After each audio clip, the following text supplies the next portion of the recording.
Hi, I'm going to read the story called Funny Valentine. Sister Bear and her friends were jumping rope during recess. They were jumping partly to keep warm because it was February, and partly because they loved to jump rope. Sister and Lizzie were turning and Amy was jumping. Uh-oh, said Lizzie. There's a boy coming over from the boys' side of the playground, and guess who it is?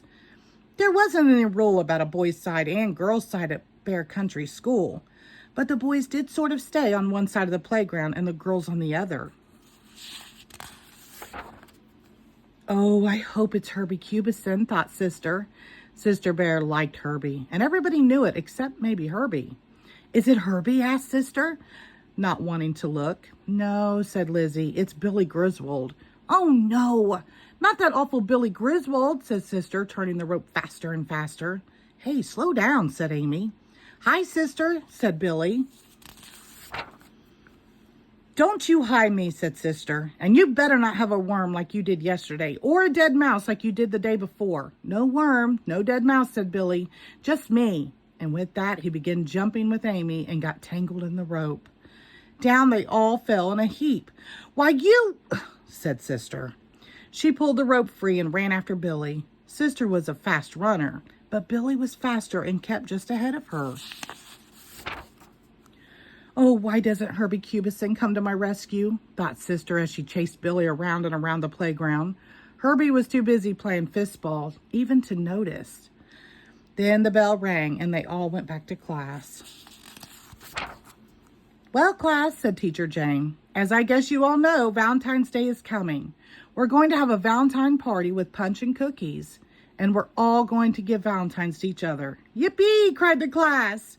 Oh, yeah, said Sister under her breath. If she thinks I'm going to send a Valentine to that no-good, rotten Billy Griswold, she's got another think coming. But Sister had another think coming, too. She began to think about what kind of Valentine Herbie Cubison might send her. She was still thinking about it that night at dinner when the phone rang. It's probably for you, brother, said Papa, so you might as well answer it. That's right, said Sister. It's probably one of your sweethearts. You cut that out, said Brother as he went to answer the phone. I wish you wouldn't tease your brother like that, said Mama. Well, said Sister when Brother returned, which one of your sweethearts was it, Bonnie, Jill, or Alexis? It was Bonnie, if you must know, said Brother, and she was calling about math homework. Uh-huh, said Sister. But that's not the real reason she was calling. The real reason is that Valentine's Day is coming, and she wants to make sure you send her an icky, sticky Valentine with lots of kisses. You cut that out, shouted Brother. Mama, if she doesn't cut that out, I'm gonna... But the phone rang again. It's probably Jill this time, said Sister as Brother went to the phone. My dear, said Mama, there's nothing wrong with Brother having friends who happen to be girls. And there's nothing wrong with Valentine's Day. Your mama's right, said Papa. And not only that, I seem to recall that Teacher Jane has a Valentine's party every year, and I bet you're going to get a whole bunch of Valentines yourself. That's right, said Sister, but that's because we have to. Teacher Jane's got a rule. It was true. There were 24 cubs in Sister's class, and every cub had to send a Valentine to each other cub. They didn't have to be expensive, or you could make them if you wanted to. Sister thought she might just make one for that no-good, rotten Billy Griswold. She began to think about what it might say. Roses are red, violets are blue. Nobody needs a doofus like you. Daffodils are yellow, roses are red. I need you like a hole in the head. A penny for your thoughts, said Mama. Said Sister. I was just thinking of a Valentine to send Billy Griswold. Is Billy a special friend of yours? Asked Mama. A special friend, said Sister, her eyes flashing. Does a friend knock you down when you're jumping rope? Does a friend chase after you with a dead mouse? Does a friend put a hot toad in your lunchbox? I suppose not, said Mama. But there are no buts about it, Mama, continued Sister. That Billy Griswold is a no-good nuisance, and if he doesn't stop bothering me, why don't you ask your boyfriend Herbie Cubison to make him stop, said Brother, who had come back to the table. Boyfriend? Boyfriend, shouted Sister. You take that back. Everyone knows that Sister Bear has a huge crush on Herbie Cubison. Mama, make him take that back, cried Sister. I've hardly ever said a word to Hubie Cubison. Brother's the big Valentine sweetheart around here. That'll be quite enough, said Papa. Valentine's Day is supposed to be fun. It's not supposed to be a shouting match. Well, I'll stop if he'll stop, grumped Sister. And I'll stop if she'll stop, grouched Brother. Papa put a finger to his lips and they both stopped. Sister didn't have to make a special Valentine for Billy Griswold. She found the perfect one for him at the card store. It showed a scary-looking Frankenberger-type monster with a bolt on each side of his neck. It said, "Monsters come in every shape and size, but when it comes to creepy, you take the prize." She'd sign it, guess who? She couldn't wait to see Billy's face when he opened it at the class Valentine's Day party. But Sister forgot to watch when Billy opened her Valentine, because among the Valentines she received was one that took her breath away.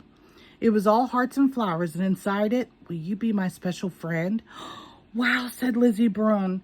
"It must have cost a whole $1." "It's signed Guess Who," said Sister. "Who do you suppose it's from?" "Well, I know who you hope it's from," said Lizzie. "If somebody sent me a beautiful Valentine that cost a whole $1, I'd sure want to know who it's from."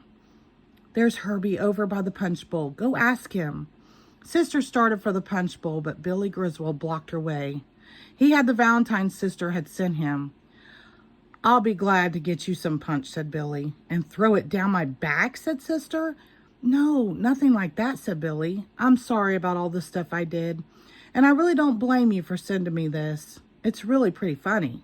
How'd you like the Valentine I sent you?" "You sent me?" said Sister. "You sent me this Valentine?" "Yep," said Billy. "I saved it up for weeks to get it." Sister was confused. She didn't know what to say, so she just said, "Thanks." She was still confused that evening when she showed Billy's Valentine to Mama. "Well, it certainly is beautiful," said Mama, "and I understand your puzzlement. It takes me back to when I was a cub your age. There was this awful boy, just like Billy Griswold. He was just awful. The things he did. One time he chased me with a 1,000-legger. "Yuck," said Sister. "And that wasn't the worst of it," continued Mama. "Once he put a giant bullfrog in my lunchbox. It scared me half to death when it jumped out. It scared the whole class. It got me in a peck of trouble." "How about that awful boy?" asked Sister. "Didn't he get in trouble?" "Oh, yes, from time to time," said Mama. "But after a while, he straightened out, got married, and raised a family. He became a solid citizen." "Do I know him?" asked Sister. "Yes," said Mama. "He's sitting right over there. It was your Papa." Sister looked over at Papa, whose face was buried in the newspaper. The next day, Billy Griswold came over to Sister at recess. "Can I ask you something?" he said. "I guess so," said Sister. "Could we sit together at the assembly tomorrow? You won't bring any worms or toads?" "Nope," said Billy. "I promise." "Okay," said Sister. So the next day, Billy and Sister sat together at the assembly and brought her a flower. It was a daisy. Sister forgot all about Herbie Cubison.